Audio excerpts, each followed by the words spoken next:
Hello and welcome back to Media Bistro's Media Beat. I'm Chris Ahrens, editorial director here at Media Bistro, and we're talking with Margaret Brennan of Bloomberg TV. And Margaret, our viewers, our readers, like to know how people got from A to B in their career. So how did you get from CNBC 2 years ago over to Bloomberg TV? It started off from feeling like I wanted to continue to grow. I was doing great things with CNBC, loved it, getting to fill in anchor and reporting. I had the retail consumer beat. I was doing MSNBC. I was going to do Today's Show nightly, and that was great. But I really wanted to expand my world, expand the reach of and the breadth of what I could report on every day. And I was like, gosh, if I stand in one more mall in New Jersey on Black Friday. Those. Yes, very Prince, early. That's that mall in Philadelphia, Prince, King of Prussia Mall. They know me well there. And it was a wonderful opportunity, but I had the background of wanting to do more than international news. And I was like, I gotta do this.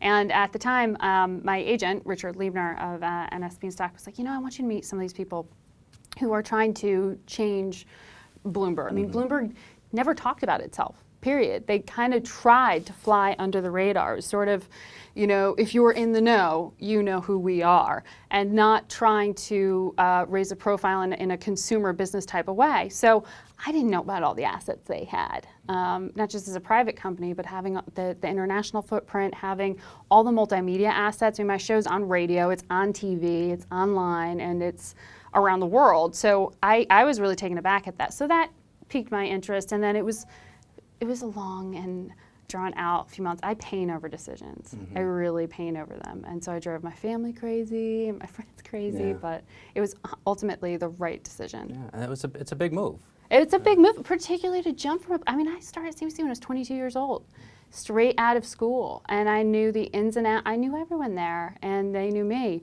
And sometimes I think career-wise, if you're trying to draw almost a lesson from it, you do need to leave that nest, that comfort zone, not only for your own growth, but also sometimes when you're homegrown, people don't realize your potential. Yeah. They kind of have to see it from the outside and say, hey, why didn't we give you that shot? Right. And when you joined, it was an extremely busy time, as it continues to be, with the financial meltdown still in full swing. When you talk to analysts these days, where are we now in this recession? Do they say expect a double dip? I mean, where are we? You don't hear all the W's and the U's and the L's and the double dip phrases like you used to, like you did almost the same time last year. But what you hear now is just that phrase uncertainty. I mean, there are a list of terms I keep telling my producers, we're banning them. You're not allowed to say kicking the can down the road when you're talking about Greece. You're not allowed to say cautious optimism because frankly that means nothing as a CEO. But the whole point is that people don't really know where we're headed. Well, that brings up an interesting question about who your viewer is or who you're speaking to. Is it the CEO? Is it the C-suite executive? Is it the person in Mississippi who's worried about their 401k? Is it viewers in Greece because you are a global network? How do you differentiate how you communicate during your show? I think you try to speak to all of them, but there is that challenge, and we go through that all the time. I push and pull with my editors and producers about whether something deserves to be in the 10 o'clock hour in the A block lead. I went to University of Virginia, and Thomas Jefferson had that belief of the fourth estate. The journalists out there really are of prime importance in a democracy. And so I think telling people what they need to know is also important. So telling people in Mississippi they need to be worried about what their state is spending when we look at our Deep in Debt series is just as important as talking to the citizen in Athens about why they need to cut back on their pensions because their country is so in debt. In some ways, there are commonalities in the austerity versus stimulus debate and the like, but it's a little bit of everything, and there's a lot of Washington, there's a lot of Brussels these days in there. How do you say austerity in Arabic? That's a good question. I could tell you how to be more conservative, like taqlid, like conservative, but I will have to ask my tutor that. Yeah. How did you come up with wanting to be an Arabic minor in college at the University of Virginia?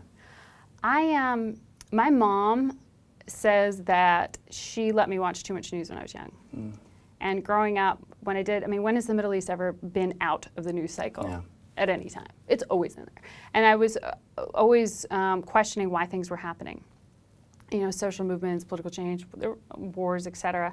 And so I was a foreign affairs, Middle East studies double major because you have to pick a region of concentration. And I do believe you need to know a region and the language and the culture alongside the economics and politics to really be an expert. And so I thought I was going to be a diplomat. I thought I was going to work for the State Department. I didn't think I was going to be a journalist. Yeah. We're talking with Margaret Brennan of Bloomberg Television, host of In Business with Margaret Brennan. In our next segment, we want to talk about this big marketing push, which is beginning now, which is going to put Margaret on a big double-decker bus. No. We'll be back.